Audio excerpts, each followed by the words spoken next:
주식시장이 지금 지지부진한 것 같아요. 지금 네네. 누구는 바닥을 다지는 거다, 아니면 누구는 좀 더 떨어질 거다라고 말을 하는데 혹시 정광욱님께서는 어떻게 보고 계신가요? 저 같은 경우에는 지금 증시가 조금은 더 약세를 보이지 않을까라는 생각을 하고 있어요. 조금 더 안 좋아지는 걸까요? 그러니까 아직까지는 좀 뭐랄까요, 최악의 국면에 지나지를 않은 것 같다. 적극 매수에 나서기에는 조금 이른 게 아닐까, 그렇게 생각인데, 요번에 코로나 이후로 증시를 한 4개 정도 국면으로 보고 있거든요. 그러니까 제일 이제 투자하기 좋을 때가 상승 국면인 금융장세, 그 다음에 실적장세이고요. 근데 작년 한 10월, 11월 중순부터 해서는 약세 장세인 역금융장세가 시작됐다고 생각하고 있고요. 혹시 역금융이라는 게 어떤 말인지 네. 설명해 줄 수 있을까요? 맞습니다. 네. 이제 주식시장에서 중요한 게 하나는 이제 펀더멘탈 실적, 또 다른 하나는 아무래도 돈, 유동성일 텐데요. 그 유동성 환경이 이제 많이 들어오는 게 아니라 이제는 이제 들어오는 게 멈추거나 나가게 되는. 그래서 요즘에 뭐 금리를 올린다, 뭐 돈을 빨아들인다 많이 얘기하잖아요. 네. 그런 환경이 이제 전형적으로 역금융 장세 때 나타나는 현상입니다. 이제 올해 한 1월 말 2월부터 해서는 그 역금융 장세 다음에 오게 되는 게 실제 이제 실적에도 영향을 받게 되는 역실적 장세인데요. 네. 그게 지금은 진행 중이다라고 생각을 하고 있습니다. 물론 이제 이번 1분기 실적을 봐야 되겠지만은 아무래도 실적 측면에서 기대치 대비해서 부진하지 않을까. 그러면은 그 부분을 보고서 저희가 한번 저점을 확인을 그때 가서 해볼 수 있지 않을까 생각합니다. 그럼 지금 시장 역금융, 역실적 시점이네요. 예, 그렇게 판단하고 있습니다. 그 시장이 제일 안 좋은 시장인가요? 네, 그렇습니다. 그러니까 크게 강세, 네. 약세했을 때 이게 약세장이니까 아무래도 이럴 때에는 조금 이제 증시가 조정이 나오더라고요. 다가오는 5월, 6월에도 연준에서 금리를 더 올리겠다고 발표가 났는데 이렇게 금리를 올리는 것도 시장에서 좀 안 좋은 영향으로 받아들이지 않나요? 이게 사실 과거 데이터들을 보면 연준이 금리를 올리고 있을 때에도 보통의 경우에는 주식시장이 좋거든요. 네. 그래서 많은 분들이 이제 금리를 인상을 해도 증시가 좋다 이런 말씀들을 하시는데 경기가 견딜 수 있는 것보다 조금 적게 금리를 계속 올려나갈 때가 그렇고요. 그게 아니라 이제 좀 앞서 나가가지고서 이 경기 과열을 좀 꺼트려 버리겠다. 그런 식으로 연준이 이제 급발진을 하게 되면 그럴 때는 또 증시가 좋지가 않습니다. 그래서 거기에 대해서 판단을 어떻게 하느냐가 5월, 6월에 대한 판단, 그거를 가르지 않나 생각합니다. 당분간은 그러면 금리가 계속 오를 것 같은데 이때 주식 투자하시는 분들은 좀 어떻게 대응하면 좋을까요? 이미 증시는 빠졌고 내가 가지고 있는 주식은 이미 10%, 20% 빠져 있는데 여기서 그럼 이걸 팔라는 이야기냐 이시거든요. 근데 사실 이 정도 빠진 데에서 추가적으로 적극적으로 현금 마련하세요 하는 것도 이 현실성이 없습니다. 그러니까 다만 이제 어떤 말씀을 드리고 싶으냐면 만약에 이제 전업 투자자가 아니시고 직장을 다니시고 계시면 매달 이제 그 현금 흐름이 있잖아요. 월급이 들어오시고 그런 부분을 이제 생각을 하시면은 최대한 내가 그래서 조금씩 생겨나는 현금은 최대한 보수적으로 확실한 데에만 투자를 하겠다. 그렇게 좀 뭐 생각을 하셔야 되지 않을까 이렇게 봅니다. 보통은 시장과 반대로 움직이는 말을 많이 하잖아요. 그러면 시장이 네네. 좋지 않을 때 투자자들은 이제 들어간다. 이렇게 표현을 많이 쓰는데 지금 좀 시장이 좋지 않다면 오히려 들어가야 되는 시기가 아닌가요? 현금을 보유해야 되는 걸까요? 네, 그런 이제 격언들이 네. 항상 보면은 이게 반 정도는 맞고 반 정도는 틀린데 어떤 게 있느냐 하면은 이렇게 장세의 흐름을 가지고서 이론을 만들었던 예전에 투자자들이 있거든요. 대표적으로 유럽의 앙드레 코스톨란이라고 네. 달걀 이론을 했잖아요. 네. 그때 보게 되면은 증시가 이제 바닥에서 올라갈 때 그때는 남들이 다 싫어하는 때잖아요. 그럴 땐 남들과 반대로 사는 게 맞는 건데 그러고서 이게 상승장이 펼쳐질 때는 남들도 좋다고 할 때거든요.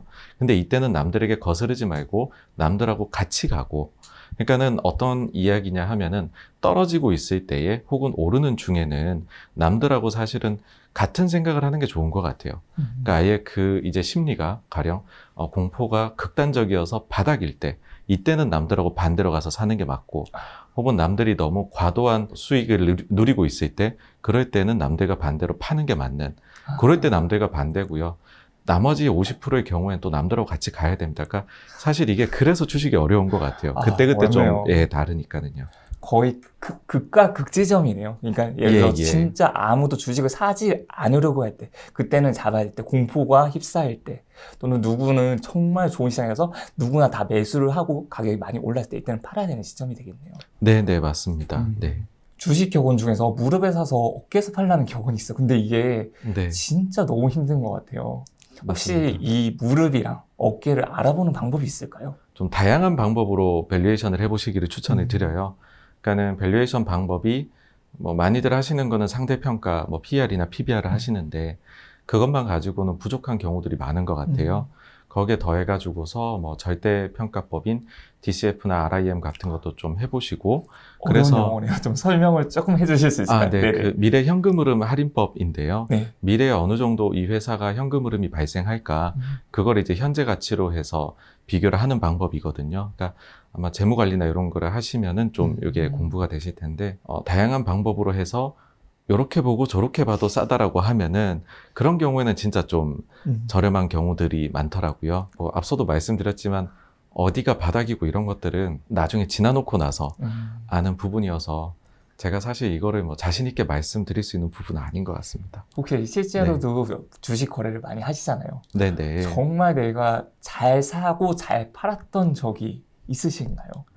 어떤 그 아주 좋은 회사가 있었어요. 네. 그 회사의 최고 경영진 분들하고도 다 미팅을 하고 이제 이게 너무 좋다. 회사 내에서도 이 회사는 정말로 우리가 장기 투자하기에 좋겠다라고 생각을 했는데 그 회사가 다음날 거래 정지에 들어갔어요. 왜 그러냐면 네.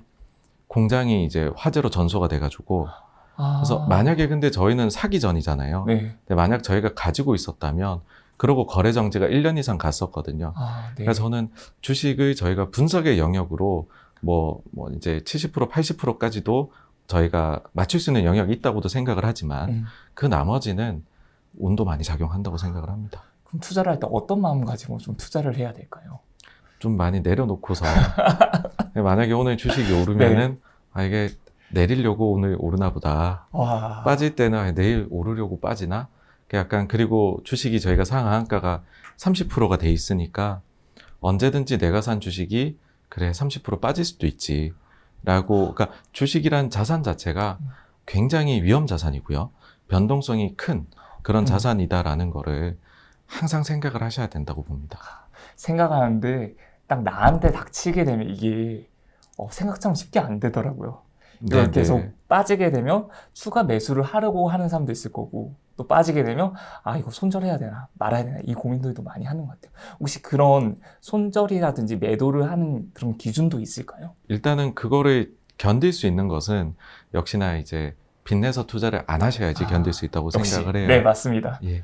왜 그러냐면 다 빠졌다 생각했을 때 지하실이 있게 되면 반대 매매가 당할 수 있는 거잖아요. 네. 저희가 생각해 보시면은 2008년 9년도 금융위기 당시에 한국 증시가 2000을 넘어서는 그런 상황이 됐다가 그 뒤에 뭐 1400까지 빠지니까 바닥이다.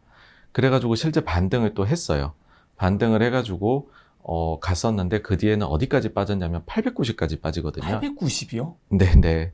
그러니까는 만약에 빚을 내서 투자를 했다라고 하면 1400에 정말 충분히 싼 가격이 맞거든요, 그때는. 그럼에도 불구하고 890 갈 때에는 반대 매매를 당했겠죠. 그러면은 이거는 투자하는 의미가 없는 거죠. 돈을 다 날리게 되니까. 그래서 언제든지 이런 일들이 발생할 수 있으니까 가급적이면은 빚 없이 투자를 하시는 것이 뭐 그런 거를 관리를 하실 수 있는 방법이다라고 일단은 좀 말씀을 드려야 될 것 같고요. 사실 그때 그 뒤에 2000을 다시 넘어섭니다. 그러니까 1400에서 이제 속임수를 쓰는 거죠. 1400에서 그냥 내가 빚을 내지 않았다면 버틸 수는 있었을 텐데 만약 빚 내가지고 투자를 했다면 버티기 쉽지 않았겠네요. 네, 맞습니다. 네. 그리고 또 한 가지 이제 그런 엄청나게 이런 큰 변동성을 여기서 이제 견뎌내실 수 있는 방법은 어쩔 수 없이 분석을 확실하게 하시는 것밖에 없다라고 생각을 합니다. 한 가지 좀 예시를 말씀을 드리면은요, 금융위기 당시에 이제 제가 다니던 회사에서 투자하던 회사가 있었어요.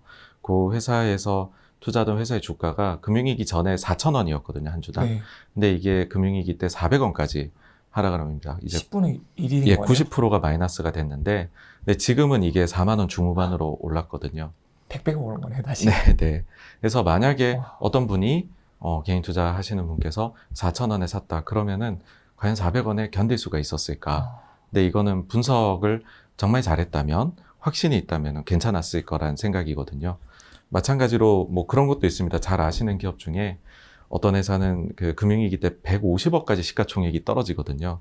근데 그때 당시에 순현금이 한 300억 정도 있는, 그 다음에 네. 별도의 투자나 이런 게 전혀 필요가 없는 그런 회사인데, 현금 300억인데 시총이 150억까지도 떨어졌었거든요. 그 위험한 게 여기는- 거의 많지가 않은 거죠. 네네. 잘 아신다고 말씀드린 이유가 이게 SM이거든요.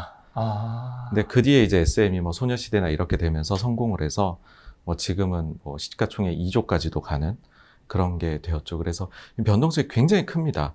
그러니까 주식시장은 이게 어쩔 수 없는 것 같아요. 그래서 이 변동성을 이기실 수 있는 방법, 아까 말씀드린 대로 빚내지 마시고, 그다음에 분석에 좀 자신감이 있는 그런 거에 투자를 하셔야 된다고 봅니다. 저 한 가지만 좀 더 여쭤보고 싶은 게, 네네. 그 분석이라고 하시면 어떤 분석을 좀 잘해야 될까요? 네, 아무래도 회사의 비즈니스 모델 같은 부분 하고요. 네. 그래서 어떻게 돈을 벌고 비용이 나오고 하는 거 하고, 그 다음에는 이 회사가 나중에 이제 좀 비전이라고 해야 될까요?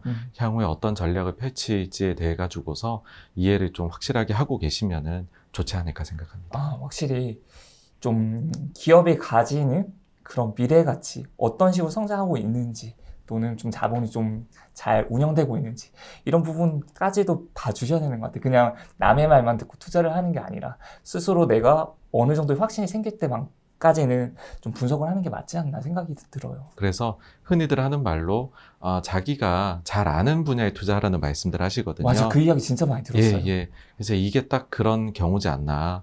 저는 펀드 매니저나 이런 전문적으로 주식만 보시지 않는 경우들이 훨씬 많으시잖아요. 근데 그런 분들이 그런 다른 생업을 하고 계시다는 건데, 그러면 그 분야에서는 펀드 매니저나 전업 투자자들보다도 그분이 훨씬 더 해박하게 아시거든요.